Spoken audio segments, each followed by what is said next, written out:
Hello, welcome to the Sunshine Connection. My name is Platy the Sunshine Platypus, and here we are at the Foundation of Light. My guest today is Devon Buckley, and amongst all the amazing things that go on here at the Foundation of Light, she runs the Earth Rhythms nature program. And Devon, would you like to tell us a little bit about Earth Rhythms? Sure. So Earth Rhythms started, actually, I worked here at the Foundation of Light from 2007 to about 2009. And when I stopped working here, I started Earth Rhythms at my house. First at a farm, actually, and then at my house. And the idea was just to have a real home-based place for children birth through 7. And that was because I had learned that through Waldorf education that really the best place for children under 7 is in the home. So since many families have to work, we created a program that kind of brought the home to the children. And yeah, that's where it began, and it's changed its scope a little bit, and now we're back at the Foundation of Light, and we're serving children ages 4 through 10 as a homeschool support program. So right now we're 3 days a week. We spend our afternoons completely outside. We also have an outside hour in the morning, and then on Thursdays we're outside for 3 hours. And we actually travel around and we visit different places in Ithaca, which, if anybody knows Ithaca, New York, it's surrounded by gorges and forests and trails, so we have a lot of choices of where to go. Yes, indeed, it is a beautiful place. Mm-hmm. And I would love to start with just what connection you find with children. What first interested you in, devoting a lot of your life to doing this work and, the joy in it? Great. Well, I went to college for psychology, and you learn about a lot about child development and kind of get through your own psychology as you're studying everyone else's. And when I graduated, I thought I would work with the mentally ill, and I was only 20 years old when I graduated from college. And when I tried to apply for those jobs, people were like, yeah, not yet.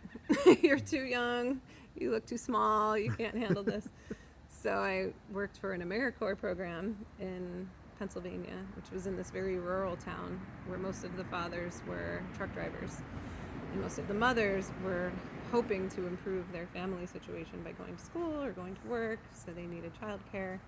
So the AmeriCorps program created a childcare, and so being an AmeriCorps member and being a psychology graduate, it allowed me to be a supervisor in the classroom. And I didn't think I wanted to do that at all. And then they put me in the basement with the babies up to like 4 years old, and I could tell, well, I know that that's the most precious time in life, and that if it's protected, you have healthier adults. And yet, I could also tell that a lot of grown-ups didn't know how to handle that type of work. And the children seemed to really take to me, and I mostly enjoyed giving and receiving love as a job. So I stuck to it. I was actually pregnant with my first son at the same time, so I was getting my practice in on how to be a mom, all while helping other people take care of their kids.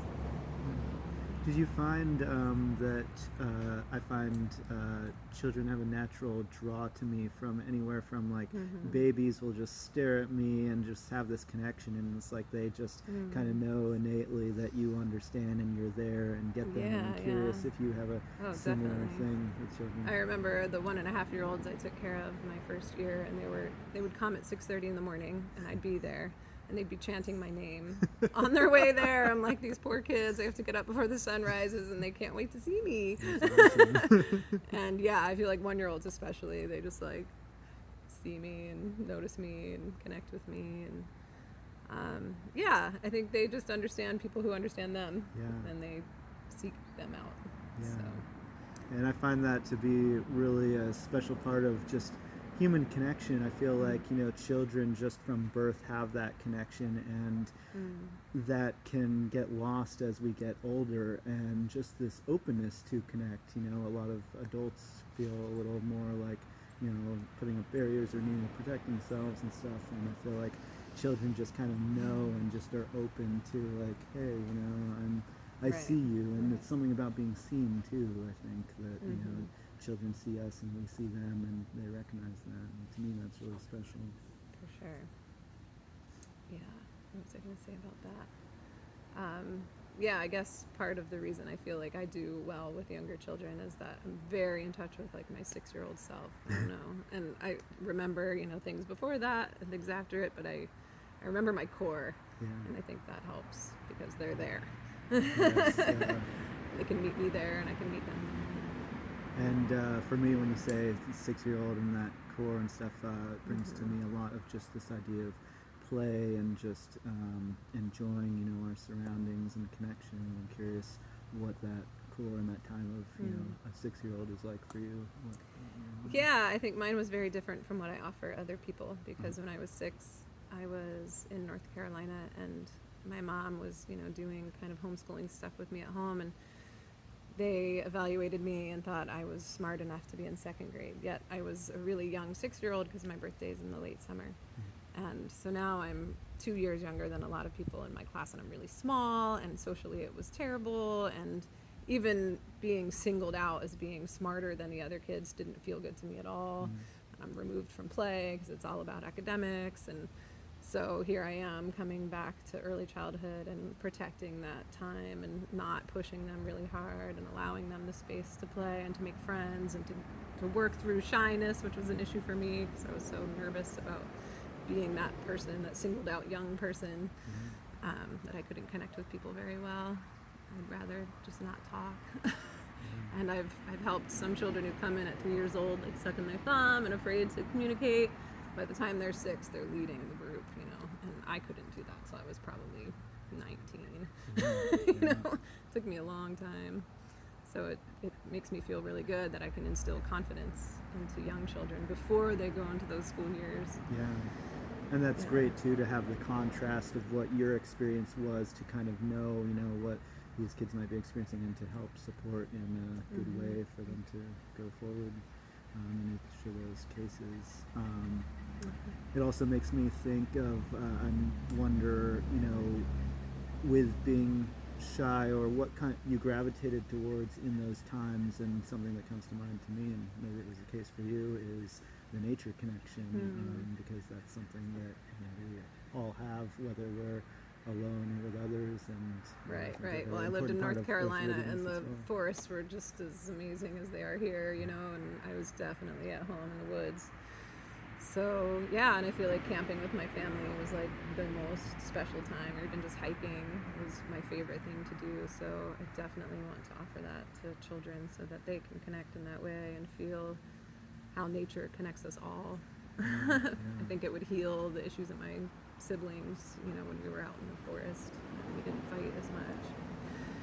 Yeah, and I also felt like that our system isn't built on solid ground, and I really wanted children to understand how to forage and how to grow food and how to compost things and create soil, and so that's always been really important to me, and after COVID it seems even more important.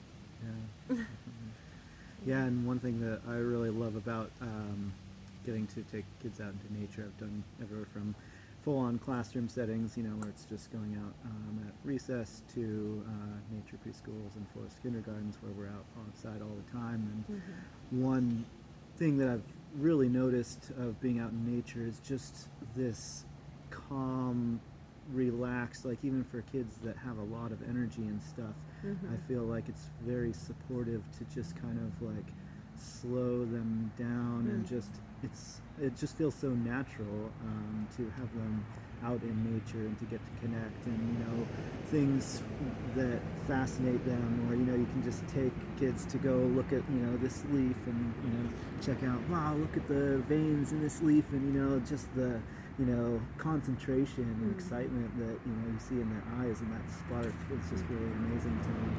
And I imagine that I've seen some similar things of nature connection. I feel like for kids. it melts resistance away. They might be resisting getting out the door, wearing the jacket before they get out the door, and then it downpours on their head and they couldn't stop running and laughing, They're like, so once they get through that door, they don't really want to go back. Yes. So that's a blessing. And on that piece too, I call it earth rhythms because I felt like when I was in college and I had removed myself from nature by seriously socializing and whatever was going on as I was becoming an adult, it was definitely not as much nature connection. I felt a little bit bipolar in my nature, and of course you're a budding grown up and you're going through a lot, and what I realized I needed to do was be okay with what was happening outside and be in touch with what was happening outside, and if I could continue to connect to nature, that I could heal that. And I've never taken drugs for it, and I don't have that problem anymore. Wow. And so then I learned about programs that help autistic people or maybe even physically handicapped people connect with nature so that they become more content in who they are and how they are. And the more you understand the seasons and understand that you're related to what's happening outside, that when it's raining sometimes you're not happy, when it's humid you feel like you just want to pass out, whatever, but just understand that these elements affect you. Right. And it's not just that there's something wrong with you. Like, no, something's happening outside and it relates to you and you feel it and it's okay. And we're all feeling it, and let's talk about it.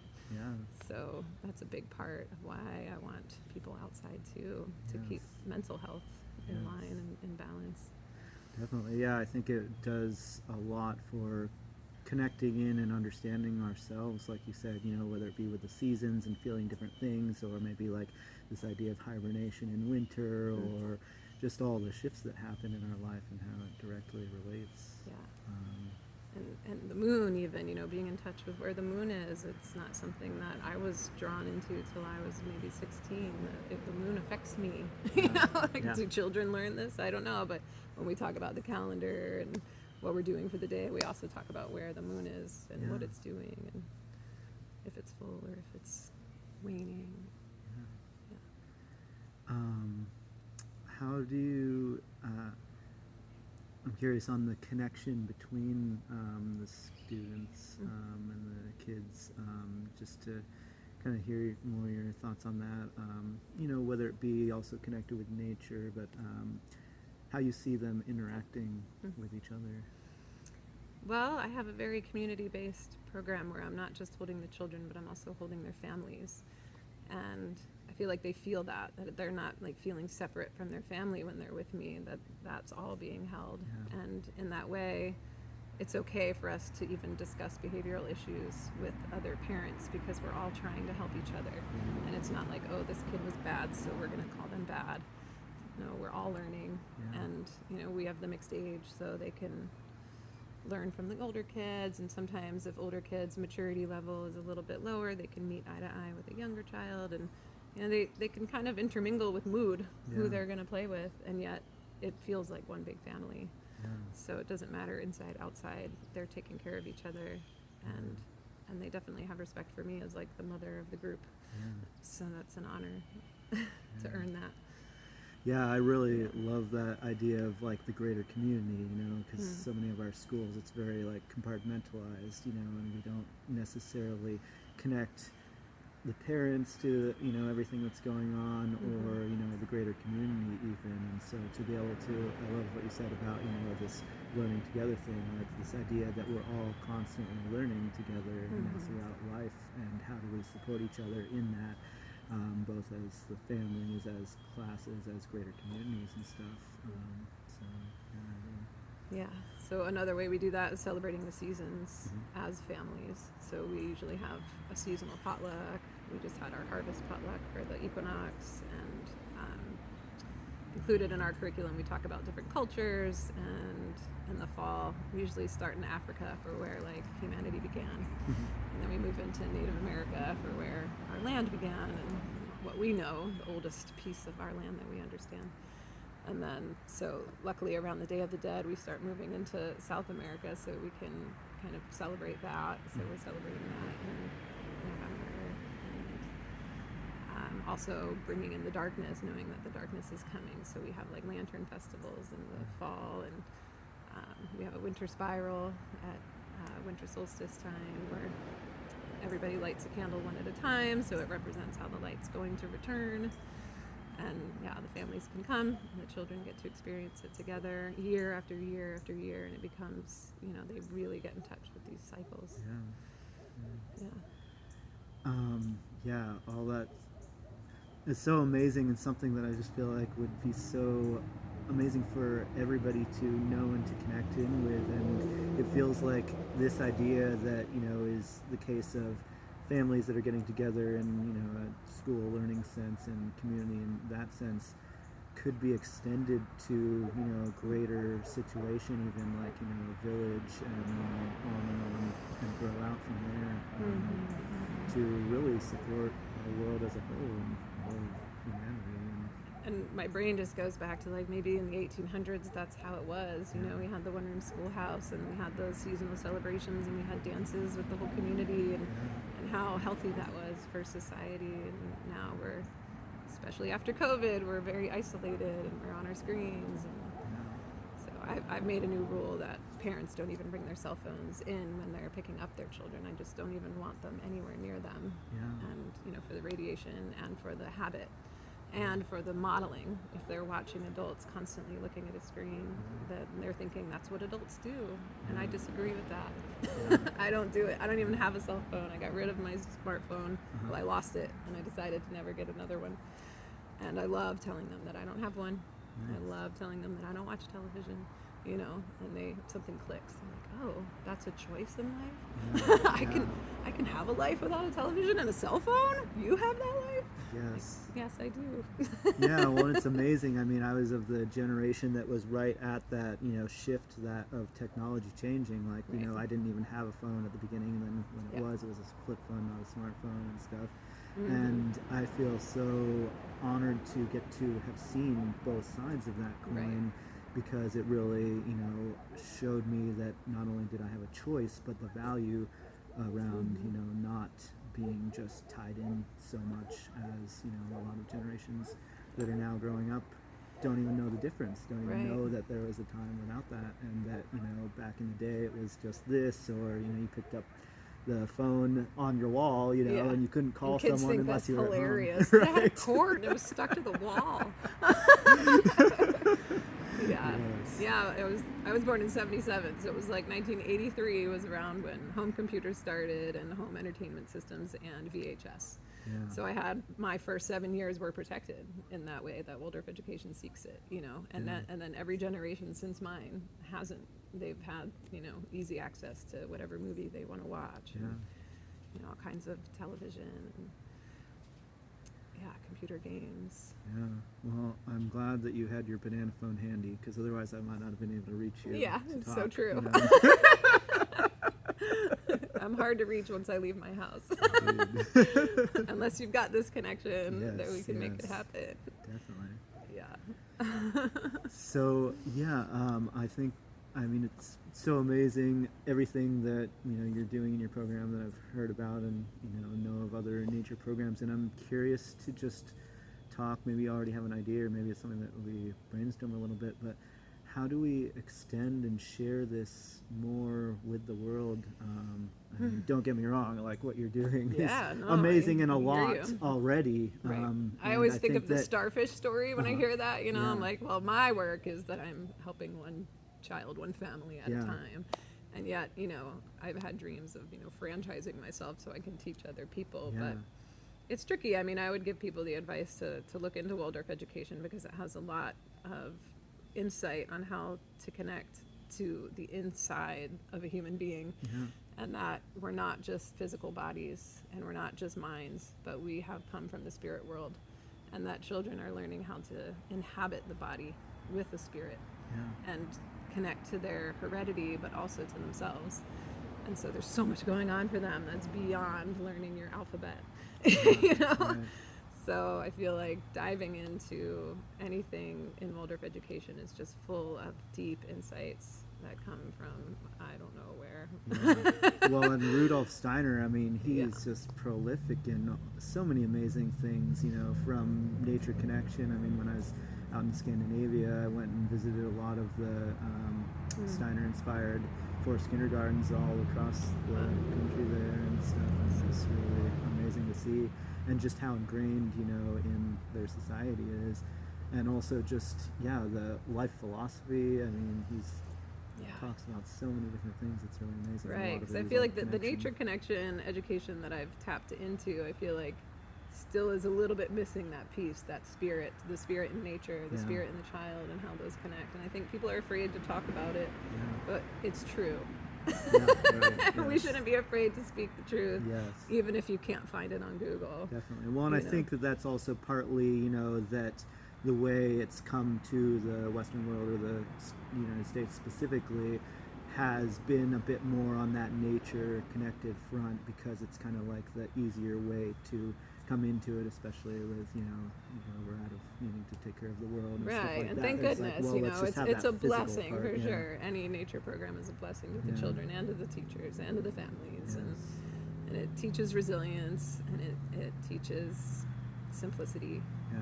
which are And I two think that valuable skills. all of that too is supported by what you're saying is more the spiritual side too, because when children can connect in with this idea that, whether it be that we can communicate with animals or nature or trees, or any of these things, it just gives that much more of a connection and a reason to want to take care of our surroundings and realize that we are all one, and that we're all here taking care of each other, and what we do to one thing, whether it be a human being, whether it be a creature, whether it be Ant or a an ant spider, or anything else, that affects everything else, maybe in a small way, but it still has an effect. And so I think that would be a great way, to support bringing that in more into these nature I love when they programs. combine, and I've been to trainings in Western Pennsylvania where they combine the Waldorf and the nature immersion programs, and it just feels perfect. So I'm doing the best I can with my group, and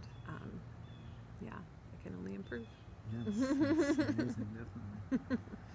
Well, thank you for all that good work that you do. And one thing that came to mind when I was thinking, what is something I really like to think about how we can make things accessible to everybody, and this thing of sometimes challenges in our world can seem so overwhelming, like what can I do, kind of thing. And so one idea that I really love is this idea that we're all teachers, not just you and me as, teachers by profession or whatever you want to say, but every single human being, and well, every living thing has something to teach. And so I would invite, parents or caregivers or anyone to take that and empower themselves in being able to share, with their children, whatever values, especially in nature connection, even just taking, kids out into nature and, exploring something like picking up, again, a leaf and, asking what their child observes about it, and just allowing, the child to express things without actually directing them, to just ask the question, and this idea of coyote mentoring, which I'm sure you're familiar with, which is more about knowing which questions to ask to help people or children come up with their own answers. And so I really love that idea, and that's something that anybody can do. So I guess the greatest advice is even to be the example and to go outside every day without your cell phone. Yes. Yeah, the power of observation. I feel like you don't even have to teach children that or even engage the question. They have the questions, and they're observing everything. They know what's going on inside of you, and they will react to that. And they might say something you're thinking or feeling, or just feel something you're feeling, and you're like, how is that possible? Yeah. Yes, that deep connection that they have. It's amazing. Yeah. Well, thank you for giving this conversation time. Yes, definitely. And thank you for joining me. It's been amazing. Any last thoughts that you would like to share? I don't know. I think life is precious, and babies and children are just little seeds waiting to grow, and the more you nurture them at a young age, the stronger they'll be when they're grown-ups. Yes, definitely. Well, thank you for joining us again. This is the Sunshine Connection. I'm Platy the Sunshine Platypus, and this is our lovely guest, Devon Buckley, with Earth Rhythms in Ithaca, New York. Please, if you are in the area and you have children, check out her program. And as you can hear, lots of amazing stuff. Thank you, and see you next time. Thank you.